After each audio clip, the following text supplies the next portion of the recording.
उधर बिहार में अलग जबरदस्त बवाल मचा हुआ है भाई। वोटर वेरिफिकेशन के मुद्दे पर बिहार विधानसभा में भाई साहब वहां तो पॉलिटिकल अखाड़ा बन गया। सत्ता और विपक्ष के बीच वोटर वेरिफिकेशन के मुद्दे पर गजब हंगामा हुआ है, युद्ध चला है। कल और आज दोनों दिन इंडी गठबंधन के नेता बिहार विधानसभा में काले कपड़ों में आए, वोटर वेरिफिकेशन के खिलाफ जमकर नारेबाजी हो। इस हंगामे और बवाल में आज सीएम नीतीश कुमार की भी एंट्री हो गई। नीतीश कुमार ने आज विधानसभा में तेजस्वी यादव और विपक्ष की क्लास लगा दी। नीतीश ने तेजस्वी को उनके पिता लालू यादव के जमाने के बिहार की झलक भी याद दिलाई। आज भी बिहार विधानसभा में इसी मुद्दे पर हंगामा हुआ। आरजेडी और कांग्रेस के विधायकों ने हाथों में तख्तियां लेकर विधानसभा के बाहर प्रोटेस्ट किया। राबड़ी देवी भी इस प्रोटेस्ट में शामिल हुई थी। इन सभी के हाथों में पोस्टर थे जिन पर लिखा था संविधान की हत्या बंद करो।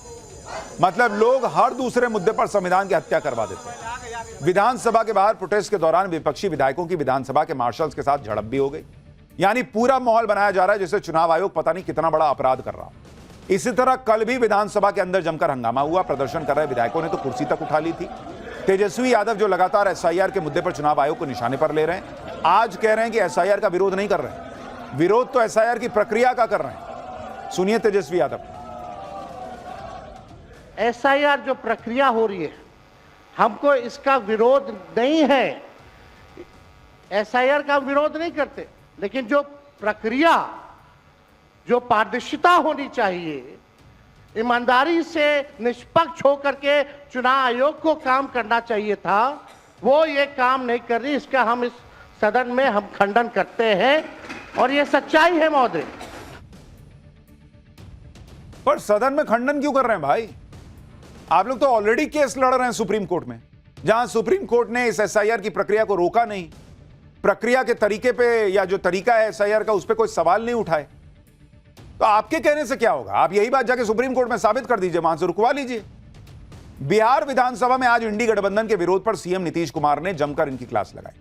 नीतीश कुमार ने तेजस्वी यादव के आरोप पर कहा कि आज ये सब बोल रहे हो, लेकिन जब तुम्हारे पिता सीएम थे तो तुम्हारी माताजी सीएम थी तो प्रदेश का क्या हाल था?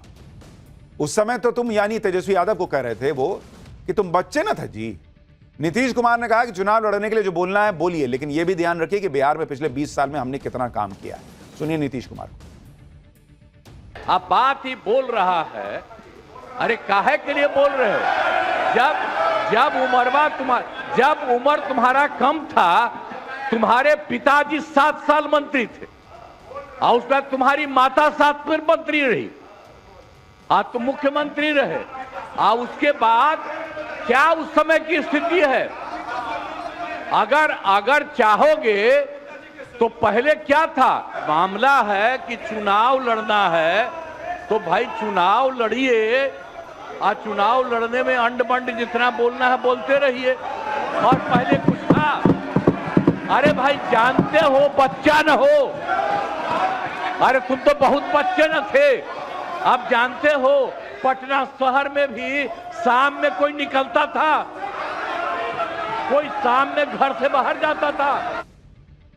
नीतीश कुमार कह रहे हैं जितना अंड-बंड बोलना है बोलो, फर्क नहीं पड़ता है, चुनाव में सारा फैसला होगा। बिहार में सिर्फ एसआईआर के मुद्दे पर ही हंगामा नहीं हो रहा। प्रशांत किशोर भी बिहार में अपनी मौजूदगी दिखाने की कोशिश कर रहे हैं। प्रशांत किशोर की पार्टी जन सुराज ने आज पटना में बड़ा प्रोटेस्ट किया। इसमें प्रशांत किशोर भी शामिल। प्रशांत किशोर ने गरीब परिवारों को 2 लाख रुपए की रोजगार सहायता राशि देने, दलित भूमिहीन परिवारों को जमीन देने और भूमि सर्वेक्षण में भ्रष्टाचार के आरोपों में को लेकर प्रदर्शन किया। लेकिन विधानसभा पहुंचने से पहले ही पुलिस ने प्रदर्शन को रोक दिया। पुलिस ने प्रशांत किशोर के प्रदर्शन को रोकने के लिए लाठीचार्ज भी किया। प्रशांत किशोर के कार्यकर्ताओं की पुलिस के साथ झड़प हुई। कुल मिलाकर गजब हंगामा मचा रहा प्रशांत किशोर के प्रदर्शन को लेकर। अपने कार्यकर्ताओं पर हुए लाठीचार्ज से प्रशांत किशोर भी भड़क गए। प्रशांत किशोर एक कार पर चढ़कर बैठ गए और पुलिस को चुनौती देने लगे। उन्होंने कहा कि हिम्मत है तो पुलिस उन पर लाठी चलाकर दिखाए। सुनिए प्रशांत किशोर। दिखाइए लाठी मार के, अभी पता चल जाता है आपको। पूरा बिहार में एक दिन सरकार का चलना मुश्किल कर देंगे। आप लाठी मार के दिखाइए, आप लाठी मार कर दिखाइए। कार्यकर्ताओं पर लाठी चलाते हो। हमारे पीछे एक लड़के को मारे हैं, आप उसका सर फूटा है, क्यों लाठी चलाया है बताइए? आप जवाब दीजिए। आप जन सुराज के कार्यकर्ता को मारे हैं और आप ये पुलिसिया रोब दिखाइएगा, हम पर चलेगा नहीं। बहुत पुलिसिया रोब देखे हुए हैं हम। अगर ये नहीं सुधरे तो नीतीश कुमार को जाने से पहले जिस घर में वो रह रहे हैं एक अन्य मार्ग में, चुनौती लिख लीजिए, उसी घर में इनको घेर देंगे, पुलिस वाला कुछ नहीं कर पाएगा। पूरा बिहार से लाके लोगों को यहाँ घेर देंगे, कुछ नहीं कर सकते हैं ये। बिहार में ये पॉलिटिक्स चल रही है तो उधर यूपी में अखिलेश यादव अपनी पॉलिटिक्स सेट कर रहे हैं और इस चक्कर में एक नए विवाद में फंस गए। अखिलेश यादव की एक मस्जिद के अंदर की तस्वीर बहुत वायरल हो रही है। ये तस्वीर जो अब आपके स्क्रीन पर आ रही है, आप देख रहे हैं, उसी मस्जिद की बताई जा रही है जहां अखिलेश यादव अपनी पार्टी के सांसदों के साथ गए थे। अखिलेश की इस तस्वीर पर हंगामा मच गया। बीजेपी ने कहा कि अखिलेश हमेशा मस्जिद के अंदर जाकर पार्टी की मीटिंग करते हैं। सुनिए बीजेपी नेताओं को।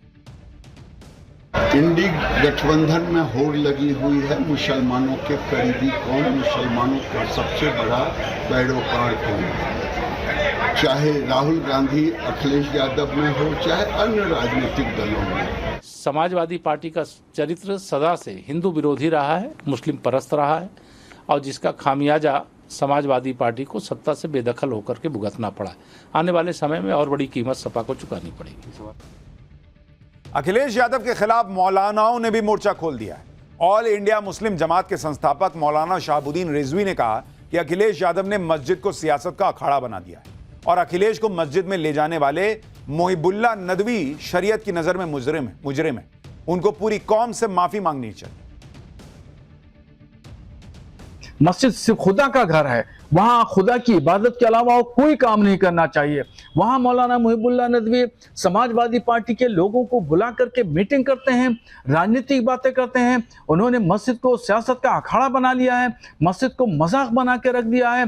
इसलिए मौलाना मोहिबुल्ला नदवी शरीयत की नजर में मुजरिम है। पूरी कौम के सामने वो माफी मांगे और अलल ऐलान तौबा करें।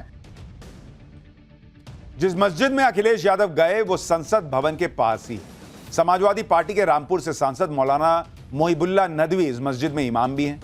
संसद की कार्रवाई स्थगित हुई तो मौलाना मोहिबुल्ला नदवी अखिलेश और दूसरे सांसदों के साथ मस्जिद चले गए। डिंपल यादव, धर्मेंद्र यादव समेत कई और सांसद भी इस तस्वीर में दिख रहे हैं। यह मस्जिद संसद भवन के ठीक सामने है। सड़क पार करके इस मस्जिद में आप जा सकते हैं। इस मस्जिद का नाम ट्रांसपोर्ट नगर मस्जिद या जामा मस्जिद है। बीजेपी कह रही है कि अखिलेश यादव ने मस्जिद को पार्टी ऑफिस बना दिया, मस्जिद में राजनीति कर रहे हैं बैठ के। वहीं समाजवादी पार्टी कह रही है कि मस्जिद के अंदर कोई बैठक नहीं हुई थी, बल्कि अखिलेश यादव मस्जिद को देखने के लिए गए थे। इस मामले में विवाद बढ़ा तो अखिलेश यादव ने बीजेपी पर धर्म के नाम पर पॉलिटिक्स का आरोप लगा दिया। अखिलेश यादव ने कहा कि बीजेपी तोड़ने का काम करती है और हम जोड़ने का काम करते हैं। अखिलेश यादव ने कहा कि बीजेपी ने धर्म को हथियार बना लिया। मैं केवल इतना जानता हूं कि आस्था जोड़ती है। किसी भी धर्म या कोई आस्था है, वो आस्था जोड़ती है और जो आस्था जोड़ने का काम करती है हम उसके साथ हैं। बीजेपी को यही तकलीफ है कि कोई जुड़े नहीं, दूरियां बनी रहे। तो आस्था जोड़ने का काम करती है और इसलिए हम लोग हर आस्था पर आस्था रखते हैं। अब बीजेपी के कहने से, अब बीजेपी को मीठे से तकलीफ होगी तो मीठा छोड़ देंगे? बीजेपी कहेगी नमकीन खाइए तो नमकीन खाएंगे क्या? तो बीजेपी क्या कर रही है, बीजेपी को आप भी जानते हो, बीजेपी को आप सब जानते हो। बीजेपी का हथियार ही धर्म है।